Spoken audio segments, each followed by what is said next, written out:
Hold on one second. We about to get to the bottom of this, ladies and gentlemen. This don't make no sense whatsoever. Welcome to the Dark Waters channel, where we explore mysteries, figure out the truth, dive into politics, and anything else you want to know about. That's what we doing over here, baby. Let's go. What's up, ladies and gentlemen? The one and only James Williams, Dark Waters, and I'm back to holla at you. Hopefully everything is going well for you and your family. You guys are having a wonderful day and a wonderful time. I need to shift myself over a little bit to be more centered with this camera, and we are off to the races. Now, guys, there's been a whole lot going on in the world of warfare, where we are almost at the point to where we have a peace treaty. I think this was the week I called it, and I was off. I'm not going to make another call. Maybe next week. It looks like we're getting very close. But I want to start with this. In my last video, which you saw yesterday evening, but I'm recording it this evening, which is Friday evening, I pointed out the fact that Trump and Putin seem to be on the same page.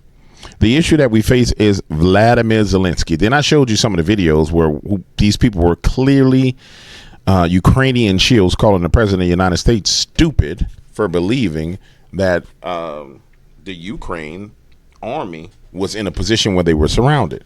And the thing that I find amazing is these are your Ukrainian people that's about to be murdered. I mean, bloodied, destroyed at the hands of the Russians. And I said in the last video that it was wise and it was smart that Putin had some leverage over those soldiers by barricading them in to where they couldn't get away. And so now he's saying, hey, I'll let these people live if they surrender, but you're going to have to make some terms. If not, we're going to kill them all. And then we get confirmation from it because Donald Trump came out and said, hey, I talked to Putin. I would like to see those people not die. And they're putting it all on Zelensky. And it's amazing that Zelensky is so damn dumb that he don't even realize it. So Zelensky comes out and he says that he's not going anywhere. I want to read this to you. Ukraine's constitution and laws do not allow for the national votes during wartime, the country's leader reiterates. Vladimir Zelensky has stated that Ukraine must first achieve a just peace before its citizens can go to the polls. So Vladimir is saying that he ain't going to the polls, and his people not going to the polls because he's a dictator. The Ukrainian president leader's presidential term expires in March 2024, but he canceled elections due to martial law, which he'd imposed in 2022. Zelensky addresses the issue while presenting his so-called internal resilience plan in the country's parliament to blah, blah, blah Tuesday. We all know that the Constitution of Ukraine and the laws do not permit elections during wartime, and no one is no one in the world has demanded that and does demand this from Ukraine. So basically, no one in the world is going to tell Ukraine that he has to step down. However, there are some people in Ukraine who may be so hungry for elections that they want to fight within our state more than for our state. They seek political disputes in the trenches like in film studios.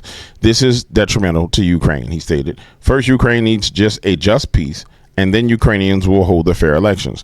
We must prioritize the common interest over any personal desires, Zelensky added. So here's what Zelensky is saying. And if we just interpret it, I don't want to leave office. And this is RT News. I don't want to leave office. I'll do a temporary peace treaty, but I'm not leaving office. And if I'm the Russians, I'm not accepting that. You got to go. Somebody else has to come in. There has to be a regime change because we do a peace treaty. You take time to rearm and get all your army together, and then you come right back with your foolishness. No. We're not doing it. If I'm Russia, I'm not doing that. And then we go further. Putin urges Kiev to order troops in Kursk region to surrender. The Russian president has said he was sympathetic to Donald Trump's call on Moscow to spare the Ukrainian soldiers' lives. Moscow is sympathetic to the United States President Donald Trump's request that the lives of the Ukrainian troops encircled in Russia, Kursk region, be spared, President Vladimir Putin said during a National Security Council meeting on Friday. Russia will guarantee their lives if they lay down their arms, he added. Early in the day, Trump urged Putin to preserve the lives of thousands of Ukrainian troops. This will be a horrible massacre, unlike one seen since World War II. And so Putin is making concessions, he's making concessions saying, hey, if you tell him surrender at the front, then I won't kill him. Just tell him surrender. And they're putting all the pressure on Vladimir Zelensky in the international spotlight. Now, it already came out that in order for this to work, Ukraine could never be a part of NATO. And then the NATO Secretary General came out and said, no, them becoming a part of NATO is off the table. So this is almost over. The issue is we have a dictator in Ukraine that for some reason the American left has decided they're going to support. Although it's crazy because they support real dictators, but then call their own president a dictator. It's insane. So I see this coming to an end relatively quickly, or one way or the other. Because you have to realize this, ladies and gentlemen, if Zelensky does not come to the table and accept this ceasefire agreement, Putin got to punish him. It's got to get worse. And I'm talking about it's got to get 10 times worse real fast. It's got to get bad. So it will behoove Zelensky to bring his behind to the table, because if he doesn't, it's going to get bad. I mean, it's got to get, all them troops got to get wiped out. And then we got to push further into Ukraine. And this time we push in on some old whatever happens type stuff. I'm talking about we push in the pure on civilian areas. We blowing up everything. You don't have the weapons. You don't have the missiles. You don't have anything. You don't have intel at this point in time. And that's the only reason why Putin is at the front of the lines. They're holding the front because it would be foolish for them to give up the front. But, man, Zelensky's in a bad situation. And the people in the Ukraine, or the generals in the Ukraine, are going to have to do something if he keeps playing these games. Because that government is going to have to be decapitated if they don't come to the table. One way or the other, they're going to have to go. I'm sorry. There's no way around it. One way or the other, Zelensky has to go. Remember how they said Assad must go. Assad must go. And then Assad went, and then they started murdering Christians all in Syria. Remember Barack Hussein Obama? Assad must go. Assad must go. Look what happened when Assad went. That brings me to the next point that I want to talk about. The next point I want to talk to you about is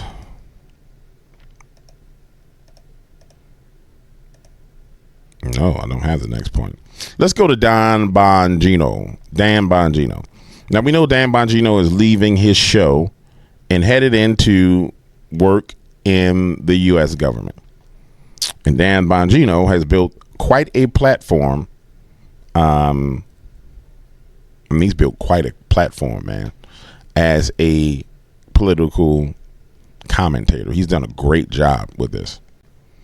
I think I'm going to steal Dan Bongino's background. I like everything he has there. I think I'm going to jack that moving forward in my restructuring of my next office. But nonetheless, he's at a point where he's getting ready to go to work. And I'm interested in hearing what he has to say. I'm really just a little bit overwhelmed. Because, with the show and all the clips and having everybody here, it's the energy kind of just distracts you from the reality of what's about to happen. And it really hit me this morning. I want you to know how much I love you guys. I mean that. People throw that term around, but I really love you guys. I feel like I've met so many of you. Some of you I've never even seen, whether it was Eric or Jeremy on the radio show. I chose early on to interact with my audience in kind of a different way, and it's paid me back so many dividends. And there's nothing more incredible than going out at a book signing and someone goes, hey, how'd that treat you gave Lucy the other day work out? And you're like, how'd you know that? Like, you said it on the radio. I'm like, I did? Like, that people, the relationship seems so asymmetric at times. Like, you know about me, but I don't know about you. But I know all I need to know about you, which is you've been there for me when I needed you. And to walk away from this was, I promise you, is not easy. But I absolutely know that this was the right thing to do. I've told you over and over, but that measure the effectiveness of what you do in your life by how people who stand and tell you to stop react. And the reaction has been exactly what I expected. I promise you this, I'm going there with a clear mission in mind. I go there with a clear head. This was done for the right reasons. And I am really, really, really going to miss doing this and being here with you every day. From this point on, if you follow me on deep breath, see, breathe in, it's easier. My social media accounts are not going to be abandoned, but I won't be posting about politics. It'd be inappropriate during my time. There's understandable restrictions on that, which make perfect sense. But you can still follow me. I'll be opening up different accounts and official accounts and things like that. But I have to stay out of the political space because it's the right thing to do and it's the rules. And I hope you understand that. I'm not going there to be some partisan. I know the people who hate my guts in the media. I don't expect you to understand that. The idea of putting aside your politics to do a job is definitely foreign to you. I totally get that, but it's not to me. You know, I proudly protected 2 Democrat presidents and a Republican. No problem at all. I'm not sure you could do that, but I did. And now it's a different protection role.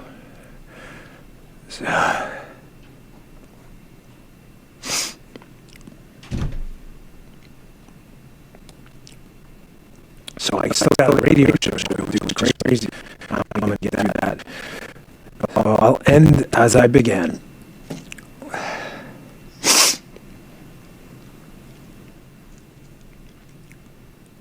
I'll see you guys on the other side.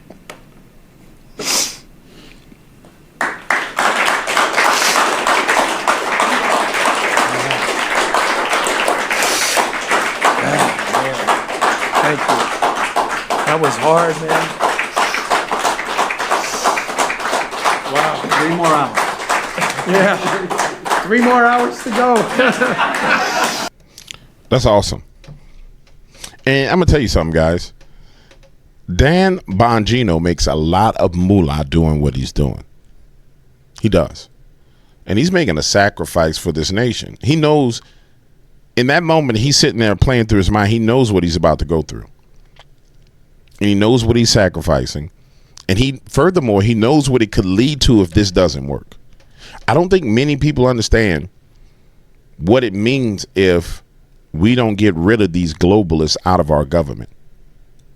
It means that everybody who's been talking against them, everybody who's been supporting the moves against them, everybody gets destroyed. You understand? These are very vindictive people. I mean, everybody gets destroyed. We heard about the Ukrainian hit list, right? The very first time we heard about that was at Donald Trump's first term when he was running for president. It was the first time that came out. There was a hit list of all conservative media pundits. And the list of conservative media pundits has grown exponentially over the past 8 years based upon everything that happened. But the swatting incidents that are happening right now are just one of the many signs that these people are not going away. And so anybody who decides to get on here and get to the level that Dan Bongino has gotten to, they know what they're risking. And he knows that when he goes to work, he got to go to work. But he also knows when he goes to work, his whole life is going to be picked apart. Everything he's ever said is going to be utilized against him. Every interview he's ever done, every word of every show is going to be transcribed and leveraged against him. He knows it. That's the look that you see on his face when he's staring down, eyes wide open. He's calculating it. But the difference between a coward and a brave man is very simple. They both feel the fear. It is the brave man who does it anyway. I remember my mentor, Joe Baker, telling me that, sitting there playing a game of chess. James, what is the difference between a coward and a brave man? I said, I have no clue. That sounds like some comic book stuff. He said it is. And I said, well, what's the difference? He said, they both feel the fear. The brave man does it anyway. And then he proceeded to checkmate me in like 7 moves, doing something that he clearly shouldn't have done, that I didn't anticipate because it didn't make any sense to do it. But it worked out for him because he was explaining to me that what he's getting ready to do was brave. And his bravery overwhelmed me because I was like, this is dumb. What are you doing? And in the end, he prevailed. That's what's going on with Dan Bongino in this moment in time. And in fact, ladies and gentlemen, that is what's going on with the United States of America as a whole at this point in time. Everywhere you look, everywhere you turn, that is what's going on. Brave men are making decisions. Cowards are hiding and brave men are making decisions. Those of you who have Twitter accounts, you have made decisions. You are brave. Those of you who are in the comments, bouncing around, going to different channels, encouraging people, you have made a decision to support what is right, to do what is right, because you know now is the time. It's now or never. Quite frankly, that's where we are. We're at that now or never time. The history books will look back upon this moment and say this was the moment where America turned around or America was destroyed. We are living in interesting times, ladies and gentlemen. Very interesting times. With that being said, let's go look at something even more interesting that's going on in the news. So we have this Mahmoud Khalil. Mahmoud Khalil is a paid agitator, a green card carrying activist who has become the poster child for protests on college campuses.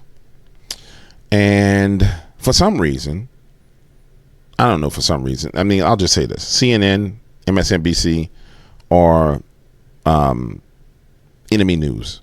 I'm sorry, it is propagandized enemy news. And so they're giving voice to this man's attorney to dispute the fact that he was being arrested and detained and he's going to be deported. Just because you're on a green card doesn't mean you get to stay in America. And this is a part of the entitlement that we've allowed people to have. People are entitled in this nation. And these are people who are not citizens that are entitled. So they feel that they're entitled to tear up colleges, tear up universities, terrorize people, go up to people outside of their cars, burn down buildings, do all these things, and there's no consequences. I've said this over and over and over again. The thing that disturbs me the most is the lack of consequences for people's actions. And I need you to understand that as consequences are reestablished into the ground, the earth of the United States of America, there's going to be some squirming. We're talking about people who have never paid a price for anything they've said and done.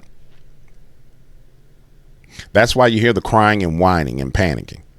In fact, before we go to this clip, I'll give you an example. What kind of man does this? Yeah, this is one of those moments, right, where I'm fucking crazy because I'm sad and mad and angry. No! I'm allowed to have emotion. I'm allowed to be mad and sad and angry and happy at the same time.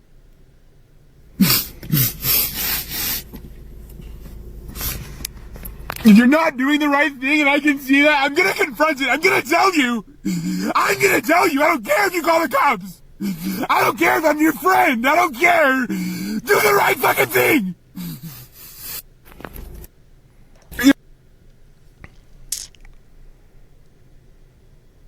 The worst thing about this all, honestly, man, is all this was intentionally done to people. When I look back on it, in 2013, 14, 15, no, it would have been 2012, 13. Nope, it would have been 2010, 11, 12. When we were on air doing our syndicated talk show, we were reading the books and the white papers of the globalists about the changing images of men and how they had plans on making men more feminine and making women more masculine, and the psychological operations they were going to run on people. And back then, when we were reading those documents, we read them live on air many times. I couldn't fully grasp the depths of the darkness that these people had inside of them and the hate that they had for humanity. I really couldn't. And part of me couldn't believe it. But you get 10, 15 years later and you see that what they said they were going to do and how they said they were going to do it has led to the exact same result. Then we look at this man and see that he's clearly going through a psychological break and mental breakdown. Part of me wants to make fun of him, but I know better because I saw what they said they were going to do. Well, DW, who is they? James, who is they? Who you talking about? I mean, the Council of Foreign Relations, the World Economic Forum. I mean, you named the organization. They all write the same white papers. And they said that this would happen. They said it would happen. They said they would drive people crazy and they would end up like this. Trump, you may not like country people, but you don't mind thieving from them, do you? Robbing them fucking blind. Aren't you glad to see me? You gotta be ashamed of yourself. I know you're embarrassed by now. Behind closed doors. Poor me. Woe is me.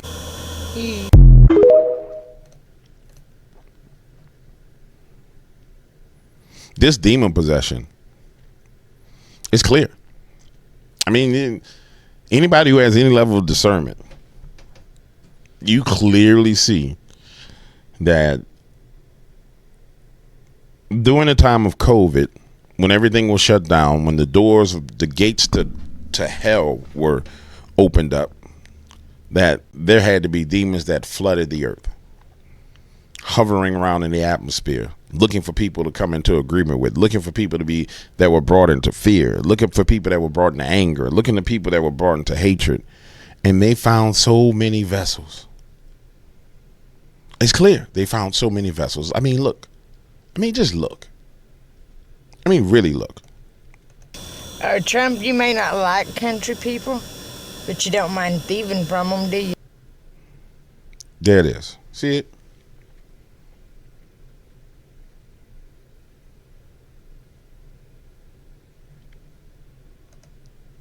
You can almost feel it.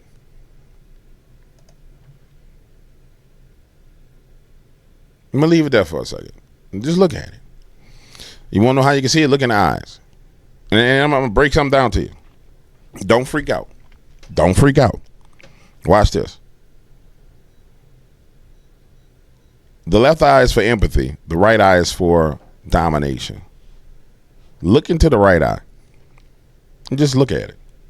Give about 15 seconds. And tell me if you see, even though the video is paused, motion in that right eye. I saw it as soon as I paused it the first time. So, but DW, you tripping. You crazy. Okay. It's easy to find and tell when someone's demonically possessed because they're not locked in the space and time. The video is locked in this time frame. It's paused, but that thing that's still there is still there moving because there's no space and time where they exist. It's a terrible thing. I mean, it truly is a terrible thing. And then there's this other trend going on right now that I want to show you guys. And I want you to understand that it's pure on spiritual warfare because one of the things that's trending right now is Christ is King.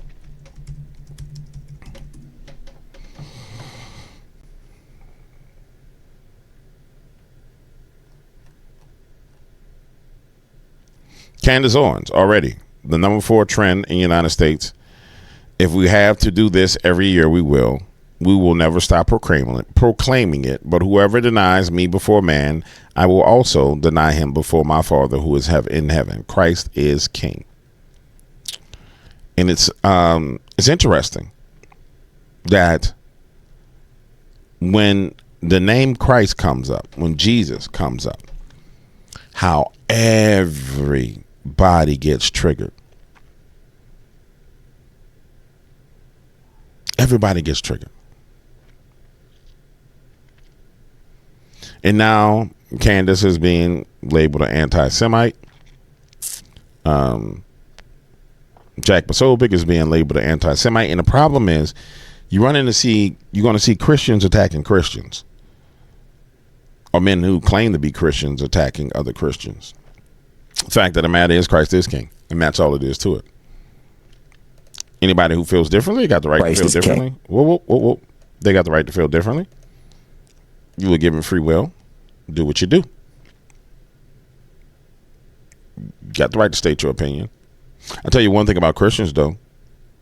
Show me a place where Christians are running around beating anybody with sticks and chopping their heads off, or shooting them in the back of their head, or breaking in their houses in the middle of the night and raping and pillaging their families. Well, y'all Christians, y'all did all this stuff in the medieval times. Okay, maybe we did. Show me somebody doing it now. Can you show me? You can't. Should Christians use the phrase Christ is king? Do you believe Christians should use the phrase Christ is king? What should the Christian response be? What should the Christian response be when a group of people start telling you that you should not say Christ is king, that start to say things that are, I don't know, perhaps against using the phrase Christ is king? And so I talked about this. I wrote something up on X earlier this morning. I said, look, we live in a time of chaos. We live in turbulent times. It's the fourth turning. The West has been unraveling. Moral fabric is torn apart by decades of relativism, secularism, and a creeping authoritarianism dressed up like progress. And in this chaos, Christians have a choice. You can cower in silence, or you can stand firm with a declaration that cuts through the noise like a blade. Christ is king. It's not just a phrase. It is a lifeline, a rallying cry, and a defiant assertion of truth. It's essential for Christians today because it anchors us to the eternal when everything else is sinking in the sand. Okay? And we understand what's going on, and we're seeing that powered, and we're seeing this. I don't need the pep talk, brother. I'll say this. It's real simple. Candace got it fully when she quoted scripture. If you deny me before others, I will deny you before my Father. It's really plain and simple. Jesus Christ is king. Jesus Christ is my Lord and Savior. I don't have no problem saying it. Point blank, period. And when Jesus Christ got on the ballot, Kamala Harris got utterly decimated and destroyed. So now that Jesus Christ has come up again and he's been brought into the narrative again, I'm going to sit back as one of the sons of God who actually studies the Bible. I'm going to sit back and I'm going to watch, because the ones who decide they're going to attack him, bro, that'll never end well for nobody. It never ends well for those who decide they're going to attack him. Never.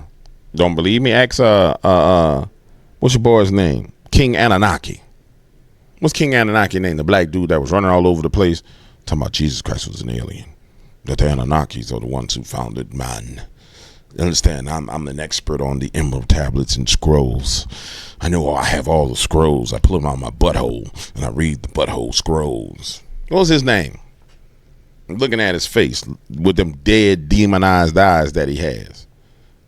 What was his name? No spirit in his face at all. No spirit behind those eyes. Damn Anunnaki, demon-filled monster himself. What was his name? Y'all know his name. And you saw what happened to him. You saw what happened to him. He went from having nobody on social media to going to being probably one of the most influential people in the world of Gnosticism, getting to the highest point in media.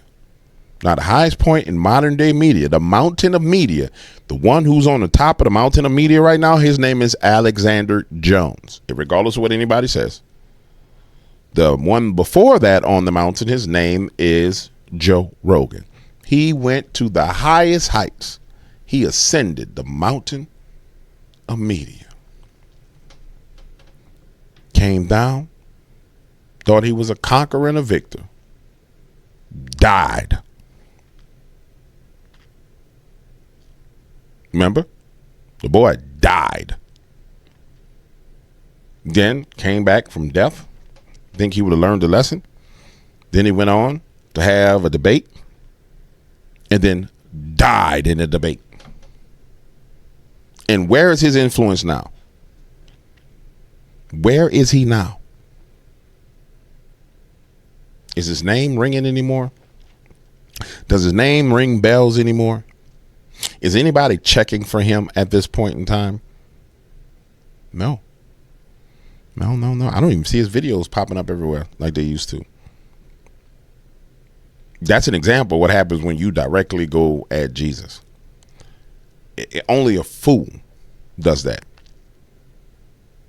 He is the Lord of hosts, the King of glory. In my favorite song, they call him Yahweh Sabaoth. That you are a dummy. And unfortunately, for the people who don't understand what Candace Owens just did and everybody else just did, they're setting you up to go at the king. Dumb, go at the king. Watch what happened to you. In fact, I'm hoping that a whole system of people go at the king. Like, all y'all get together behind your computers where you think you're safe. Just oh, yeah, yes. Did you say that about him? Boy, watch when that judgment hits you. Everybody think that boy is the lamb. He's the lamb and the lion. People forget that because they're always used to dealing with the lamb. I can tell you, I don't want no smoke with the lion, but you're going to have to find out the hard way. And I think people should. Let's go on to John Bolton. Now, I don't understand why John Bolton's not in prison. He should be in prison as well. But John Bolton on Enemy News saying that the only reason why Donald Trump wants a ceasefire is because he wants to get a Nobel Peace Prize. Now, John Bolton used to work with Donald J. Trump, and he knows John Bolton is crazy. He used John Bolton to accomplish a lot of things in the Middle East because they know if he allows John Bolton's ignorant, crazy, demented behind to go to war, that other nations know he will blow up, destroy, and kill everybody. So now he's on the outside. John Bolton's on the out, and here he is attacking. Principals, Secretary of State Rubio, National Security Advisor Mike Waltz kind of do the talking? Look, the pressure that Trump has put on for a ceasefire is motivated by one thing, Trump's desire for good publicity and to buttress his case to get a Nobel Peace Prize. You want a ceasefire between two warring parties, they need to decide it. Principals. You want a ceasefire between two warring parties, they need to decide it. Well, quite frankly, John Bolton, you know this, John, that the Ukraine war is a proxy war. And how can Zelensky decide anything when Zelensky don't have anything? How can Zelensky go to the table to discuss a ceasefire when everything that comes to Zelensky is from other foreign nations, particularly the United States of America? No, the U.S. has to go negotiate the peace deal with Russia because Zelensky is the U.S. proxy. And if the news media was just honest, if Bolton was honest, he'd be like, yeah, you know, we had to go do it. And so what if he get a Nobel Peace Prize? He should have got one in the first place. Barack Obama got a Nobel Peace Prize just because he got elected. He ain't do a damn thing. He hadn't even been in office. Like 10 days, they gave him a Nobel Peace Prize. Why? Because he was black? He ain't bring peace nowhere. In fact, he ran all over the place apologizing for America and what we did. And then next thing you know, terrorists was running all over the place. Yeah. Plenty of people got Nobel Peace Prize. They ain't did it. If I'm not mistaken, didn't Fauci get a prize? If I'm not mistaken, I feel like Dr. Fauci got some kind of Nobel Peace Prize. Fauci? Matter of fact, honestly, Donald, you don't want that prize. We need to give you another prize. That prize is cursed. Screw the Nobel Peace Prize. Shit.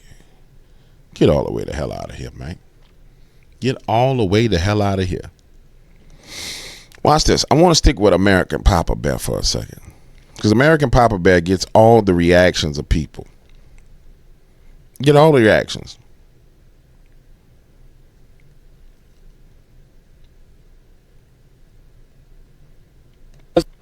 You guys want to know the difference between conservatives and liberals? If Biden would have ordered the unaliving...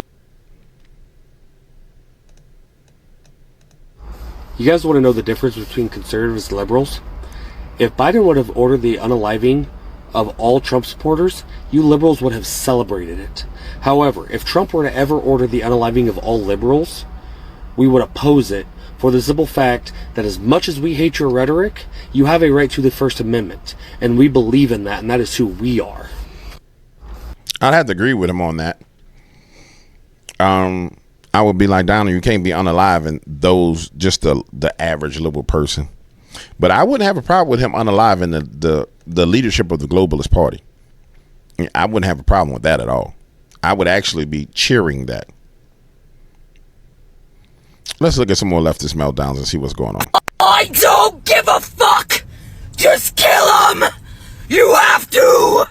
I'm not asking! I don't give a fuck! Just kill him! You have to! I'm not asking! Hello, demon. Trump derangement syndrome is demonic possession. It's clear, man. And I'm gonna tell you, there's different phases of Trump derangement syndrome. Like, this is clearly an advanced phase. Got the whole crystal around her neck and everything. Clearly a witch. But there's different phases of Trump derangement syndrome. There's like the early phases where you're like, damn Trump, everything he do, blah, blah, blah, Trump, Trump, Trump. And then the next thing you know, you get to the hateful phase. Well, I hate Trump and I hate anybody, blah, blah, blah. Then you get to the next phase where it's, I hate you if you supported Donald Trump. Then you get beyond that phase where you hate your family and friends. And let me be clear with you. It's dishonor is what Trump derangement syndrome actually is. I mean, it's breaking biblical law. But nonetheless, you get to the point to where you dishonor your mother, your father, your sister, and your brother because they have a different political opinion than you. And then that demon says, yes, now I have you. You're mine.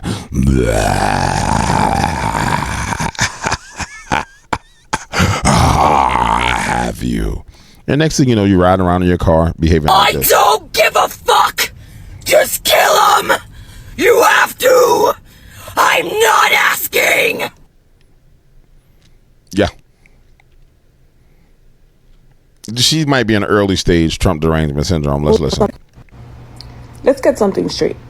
I'd rather sit in a room full of immigrants eating tacos, bandeja paisas, lomo saltado, a bunch of Latin food than with the Americans eating sandwiches, baked beans, and hot dogs. I'll stick with my Latinos. Let's get something straight. Excuse me, ma'am. You want me to? You believe that you will sit in a room full of Latinos or illegal aliens? Let me listen again. Let's get something straight. Okay. I'd rather sit in a room full of immigrants eating tacos. Okay, so let's clarify. Immigrants, in the context of what we're talking about, are illegal aliens. And so I would pose the question to her, how many of these people in this room are men that you want to sit in a room with? Strange men that you don't know. That would be the first question I pose to her. How many men will you allow in this room with you that are from other countries, that are immigrants? You seem to have decided that all these men are going to be Latinos. So, of the Latinos persuasion. So, and where exactly are these men going to be from? Are we talking about Venezuela? Are we talking about Cuba? What are we talking about? And I would love to give you the opportunity to do such a thing so you can see if this is really what you want instead of just virtue signaling. How about when Tom Homan goes and gets 5 murderers, 5 rapists, 5 pedophiles, and 5 thieves, and let you sit in the room with them and eat tacos? Is that what you want? Is that what you want?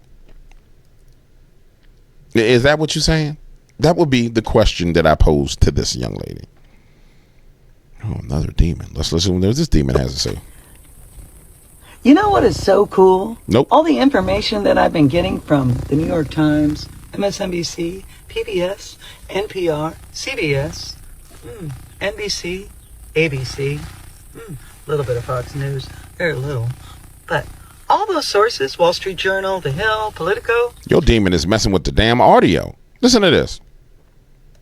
All the information that I've been getting from the New York Times, MSNBC, PBS. Hear that growling? NPR, CBS, NBC, ABC, a little bit of Fox News, very little. But all those sources, Wall Street Journal, The Hill, Politico, you know what? They projected all this that was happening. They warned us that this could happen. All of these educated people of expertise that went on those shows and told us all this stuff could happen. And it's happening. So now I'm wondering, who's watching fake news? She's not bad off as I thought she would be. She's nowhere near as bad off as I thought she would be. President Trump has been clear about his plan, about our administration's plan. Our goal is to make it easier and more affordable to make things again in the United States of America. If you invest in America, in American jobs, in American workers, and in American businesses, you're going to be rewarded. We're going to cut your taxes. We're going to slash regulations, and we're going to reduce the cost of energy to build things right here in this country that all of us love. But if you try to undercut us and build outside of our borders, the President Trump's administration has got nothing for you. If you want to be rewarded, build in America. If you want to be penalized, build outside of America. It's as simple as that. Tell him, JD, if you want to get some paper, handle it in America. You know what I'm saying? Do what you got to do.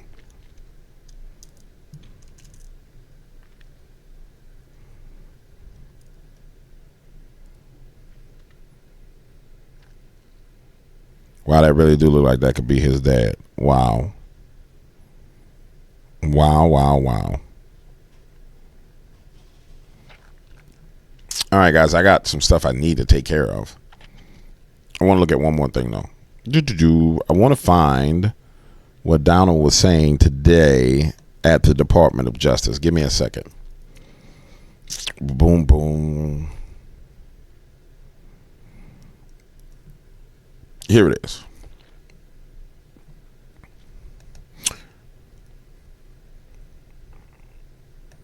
This is huge right here, guys. But you don't use autopen. It's number one, it's disrespectful to the office. Number two, maybe it's not even valid because, you know, who's getting him to sign? He had no idea what the hell he was doing. If he did, all of these bad things wouldn't be happening right now. But you don't use autopen. It's number one, it's disrespectful to the office. Number two, maybe it's not even valid because, you know, who's getting him to sign? He had no idea what the hell he was doing. If he did, all of these bad things wouldn't be happening. I think it's interesting that this whole auto pen controversy is coming out because this might null and void all of these pardons. You know what I'm saying? It may null and void all of these pardons. Yeah. Wow. Wow, wow, wow, wow, wow.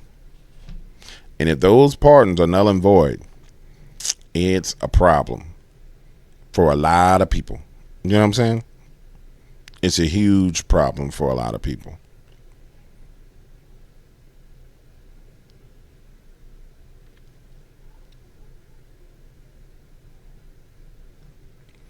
All right, guys, we're out of here. I want to let you know I appreciate you. I'll see you on the next video. Deuces.